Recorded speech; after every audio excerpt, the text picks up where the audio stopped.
Hello नमस्कार, मैं हूँ संदीप नाहर। आप लोगों ने मुझे कई फिल्मों में देखा होगा। मैं धोनी का अनटोल्ड स्टोरी फिल्म के अंदर जिसमें मैंने छोटे भैया किरदार निभाया था। और आज ये वीडियो बनाने का एक मेरा मकसद ये है। वैसे तो आपको सुन के बड़ा अजीब लगेगा कि मैं कैसी बातें कर रहा हूँ, बट लाइफ स्मूथ नहीं चल रही। लाइफ में काफ़ी सारे प्रॉब्लम्स हैं जो मैं मानता हूँ, लेकिन मैं आज मेंटली थोड़ा स्टेबल नहीं हूँ। स्टेबल इसलिए नहीं हूँ क्योंकि मेरी वाइफ कंचन शर्मा वो क्या रहा है, 1.5-2 साल से एक ट्रोमा से मैं निकल रहा हूँ और मैं उसको फेस भी कर रहा हूँ और उसको समझा के थक चुका हूँ काफ़ी चीज़ों को। वो एक ही पास्ट की बातें रिपीट करना, रोज़ लड़ना, 365 दिन में से मैं कह रहा हूँ 200 बार सुसाइड की बातें करना, मर जाऊंगी तुझे फंसा दूंगी, तेरा करियर स्पॉइल कर दूंगी, तेरे खानदान को फंसा दूंगी। तो ये सुन के मैं बहुत ही इरिटेट हो चुका हूँ। मैं उसको हर बात पॉइंट पे समझाता हूँ, कंचन देखो ये बात ऐसे नहीं ऐसे है, ऐसे नहीं ऐसे है, इस चीज़ को समझो। वो मेरी फैमिली को गालियाँ देती है, मेरी माँ से उतनी नफरत करती है, मेरे हर परिवार वाले को। आजकल ऐसा टाइम आया कि मैं उनका फ़ोन नहीं उठा पाता इसके सामने। और बहुत सारी चीज़ें हैं, बहुत सारी चीज़ें ख़राब हो चुकी हैं। इतनी ख़राब हो चुकी है कि मैं अब ले नहीं पा रहा हूँ। दिमाग में इतना स्ट्रेस इसने दे दिया है। काम को लेकर यहाँ बॉम्बे में स्ट्रेस होता है, हर चीज़ को लेकर होता है, बट काम का स्ट्रेस फिर भी झेला जा सकता है। बट ये औरत का स्ट्रेस है, ये झेलना बहुत मुश्किल हो चुका है। मुश्किल इसलिए हुआ है कि ये काफ़ी ऐसी बातें मुझे बोल देती है, ऐसी बातें बोल देती है जिसका मेरी लाइफ में बिल्कुल भी कोई वैलिड पॉइंट नहीं। मैं बोल के थक चुका हूँ। ये मेरा नाम किसी से भी जोड़ देती है। मैं 2 साल से इसके साथ हूँ, 24 घंटे हम साथ में रहते हैं। उठना बैठना हर चीज़ें होती हैं, लेकिन ये कहीं ना कहीं शक का कोई इलाज नहीं होता। शक करती है, हर चीज़ पे लड़ती है। और इसका लड़ना नॉर्मल लड़का नहीं है, ये जैसे साइको होते हैं। मतलब एक होता है शराबी इंसान, जो दारू पीता है और लड़ता है, लेकिन जब उसकी दारू उतर जाती है तो वो नॉर्मल हो जाता है ना। नॉर्मली ऐसा होता है, उसको गिल्टी फील भी होती है, उसको अपनी गलतियों का एहसास भी होता है। बट इसके केस में ऐसा है, अगर ये लड़ती है, इसको कोई बात बुरी लगती है तो वो उसके दिमाग में बैठ जाती है। बैठ इतने गंदे तरीके से जाती है, उसको निकालना बहुत मुश्किल होता है। ये कितनी रातें खराब कर देती है। इवन अभी जैन की बात है, जैन में ये घर से भाग गई थी, मैं रात को इसको ढूंढने गया था। ये ऐसे काम करती है और बहुत सारी बातें होती हैं। कब तक इसका वो करूँ। इसकी मम्मी बहुत साथ देती है। इसकी मम्मी का कहना है कि मैं तेरी ज़िंदगी बर्बाद गई, हर तरह के केसेस बताती है, मैं ये केस हो जाएगा वो। एक्चुअली क्या है, इसकी मम्मी, इनके घर में 2 बहनों की भी लव मैरिज हुई है, तो इसकी मम्मी ने इनके दोनों जीजाओं को भी अंदर करवाया था। अभी वो मेरे को बोलती है, हर बात पे अपनी बेटी को बोलती है जाके पुलिस कंप्लेंट करो। किस बात बुनियाद पे? फेक चीज़ों पे, फेक झूठ बोल के आप केस बना सकते हो। ये क्या बातें हैं? औरत को एटलीस्ट दर्जा दिया गया है किसी चीज़ों का, तो उसका मिसयूज क्यों करते हो? और ये सब बातें कहाँ से आती हैं? आप रिश्ते बनाने चाहते हो या बिगाड़ना चाहते हो? रिश्ता बनाने के लिए आपको ये सब बातें नहीं लानी चाहिए जिंदगी में। अगर रिश्ता आपको अच्छा रखना है, आप इसकी मम्मी ऐसी बातें करती है। और ये कंचन भी यही बातें करती है। इवन इसका एक किस्सा हुआ था 2015-16 में। इसका जो एक्स था, जिसके साथ ये 6 साल रही है, मैं इसको किस तरह से इसके कल उस पर इसके ऊपर लांछन नहीं लगा रहा हूँ कि ऐसी थी वैसी। मैं पॉइंट बोल रहा हूँ कि इसने अपने एक्स को भी झूठे केसों में अंदर करवाया। 3-4 महीने वो बेचारा अंदर रह के आया, दिव्या ज्योति उसका नाम था। तो ये सेम पॉइंट मेरे साथ कर रही है।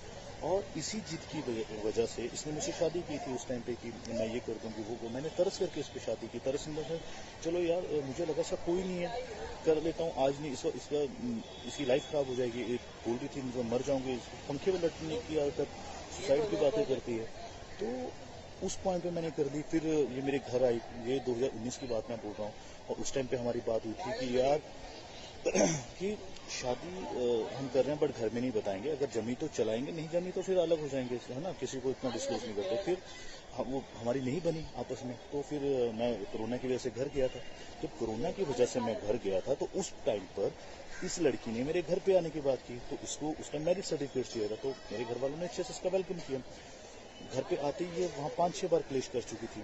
घर आई 18 जून को आई थी, 18 जून को आई थी, और इसमें 5 दिन बाद ही, चूंकि उस टाइम कोरोना काल था, तो गवर्नमेंट ने भी बोला था कि आपके घर में अगर कोई बाहर से आता है बॉम्बे से तो आपको इन्फॉर्म करना पड़ेगा।